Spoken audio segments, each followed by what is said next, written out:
tuning in. I'm Talika with Yish TV, and we're here at Linux Cafe, located at 326 Harvard Street in Toronto for the Love Art exhibit, which is perfectly happening on Valentine's Day, the heart of Black History Month, where we'll be looking at spoken word, we'll be looking at art, and many other things. Stay tuned, and I hope you enjoy the show.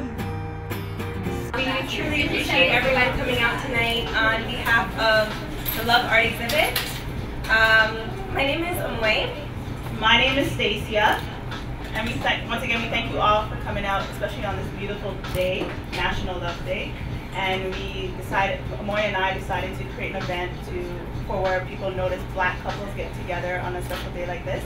So we decided to gather beautiful Black people together today to represent what they view love as. And we brought together 11 or 12 now of Toronto's finest artists, visual artists and spoken word and also rapper and performer, musician to showcase just how potent and amazing Black love is. So when you guys walked in today, half of your donation is going towards the Heart and Stroke Foundation for the African Descent category. This means that all the funds we submit to the portion of those funds that we submit to Heart and Stroke will aid people that look like you and I. People within our community who suffer from heart diseases, stroke, and diseases such as diabetes and other heart-related diseases. We are not sure if you know or not, but Afro-Canadians constitute one of the top 3 groups of people largely affected by heart disease and stroke. So this event not only is for fun, but there's a meaning behind it. We created this event because we wanted to empower love, art, and health. So thank you very much for coming. We truly appreciate it, and we hope you enjoy yourself. I go by the name of Sinatra, by the way. You probably see me on Much Music, City TV. I do my rap thing, and this song I'm about to perform is basically the give and take of having a good relationship. So, you know, you have to give, and sometimes you gotta take. So take your time, be patient, and let me get into it. DJ. Yeah. This song's called Mine on Mine, by the way. All mine.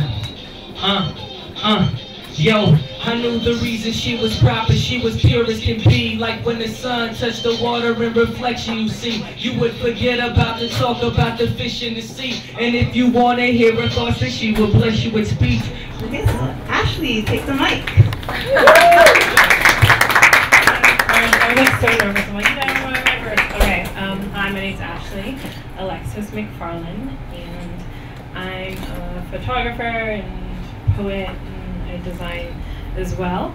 And this whole piece came together. It was taken from poetry that I wrote last Valentine's Day, February 14th. It was like my first time having Valentine's Day and being in a relationship, and it was with my ex, who's in the pictures. I had to get his permission to use the pictures. And so it's just a writing on like our date and some things that were happening during that time. And yeah, so read the poetry when you get the chance. But here it says Obra Tese Afwifwi, I think is how you pronounce it, and that's tweet. And I was told when I bought the cloth that it meant life is a gift. Then I tried to research it, and it said like life is a mirror and different things. But so it's just about the relationship and the life of the relationship being a gift and just celebrating Black love. So yes, thank you, that's it.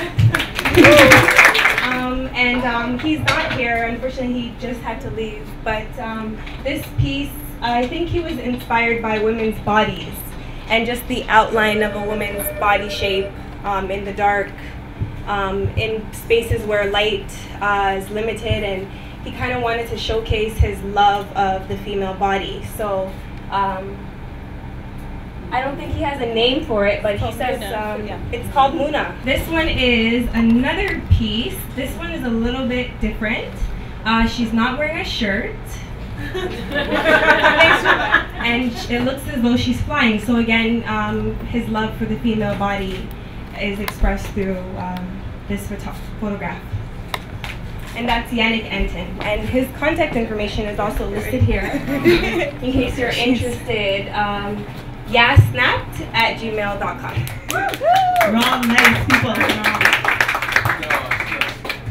I was just planning on sitting on the sidelines, but it's okay. So yeah, my pieces are really promoting Black love, you know, Nubian love. They're inspired by my lovely mate over here.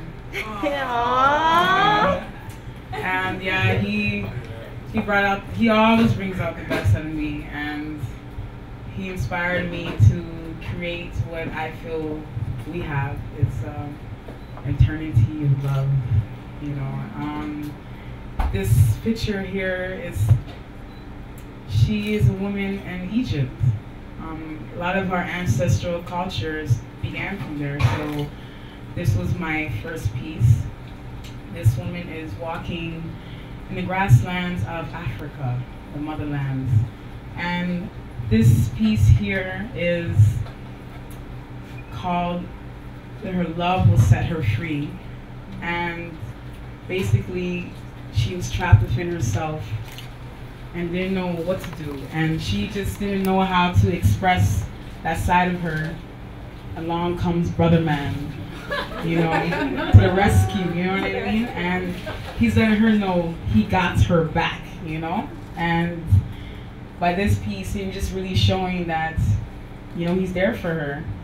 So the main theme of my work here is, well, I jump between different things, but I definitely wanted to show the spiritual elements of love and the faith and the trusting that we have to have in our relationships. And it is a balance and a push and pull. And we bring a lot of experiences to every relationship we have. Both people are contributing their life, their memories, their stories. And so I have a tendency to just combine things. And that's why if you ever get the time to read, you'll see mixed media is a common thing. You know, markers, acrylic paints, like pen, anything, fabric, you know? So it would be great if you could just take a closer look, and I'm here to explain everything. But God is really important, and that comes out of my work. Okay, so my pieces are, they're semi-abstract portraits of my grandparents, who both passed away in the last 2 years. And they were married for 60 years. They had 10 kids. So it's really, I guess it's trying to express more their essence than the figurative aspect of them. So I wasn't concerned with their faces or their looks, but more so about their essence. And my grandfather, you can tell he was a kind of stern man, but kind of funny. And my grandmother was a lady in all aspects.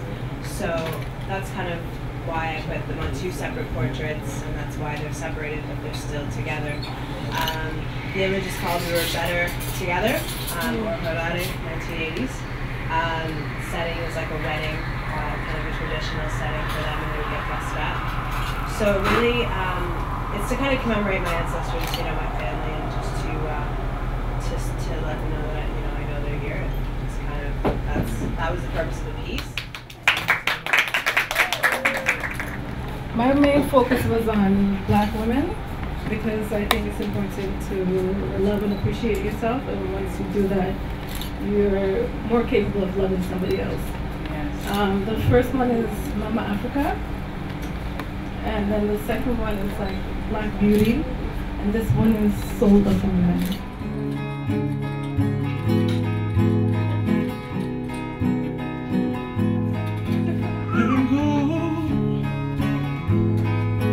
Hold on to what we have and all we've come to.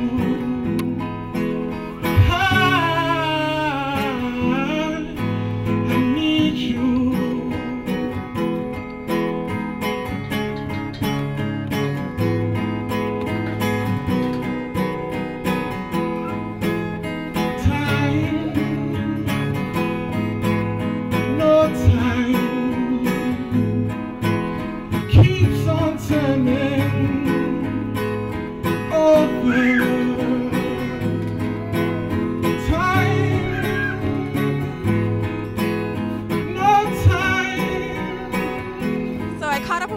performers of the Tonight Show. Tell us your name. My name's I. And how did you get started? I started off as a rapper, and I had a band when I was rapping, and as I was rapping, I began singing as well, and then just completely crossed over to the singing and doing solo work with the guitar. Okay, so how long have you been doing music in this way? Maybe 5 years. Okay. Yeah. And where do you draw your inspiration for your music? From God first and foremost, from people like Bob Marley, Lauryn Hill, Bill Withers, Michael Jackson, just artists that have been meaningful and have put a message out there. Yeah. And where can anyone get a hold of you to book you? www.ahiblueblackmusic.com. Sounds good. Thank you. Thanks for talking to Yash. It's now God being satisfied with how she formed and how she fashioned each skin for every race of light. God, she decided to take a break. God being tired, she said, let me take off my skin and go to sleep in my shadow. When in walks in the now known black race, a couple of hours late looking for the skin that God left for them. When they seen across from the distance the skin, rainbowed in golden darkness, with a crown of hair that rose to the sky in appreciation. They're like, man, that must be our skin. So they go put on the skin, took it and left. Now God, she decided to wake up and reincarnate back into her skin, only to realize, no, I put the skin down right here, only to realize that the skin had been gone, which is why Baku said God is naked without form, because the black race took God's skin.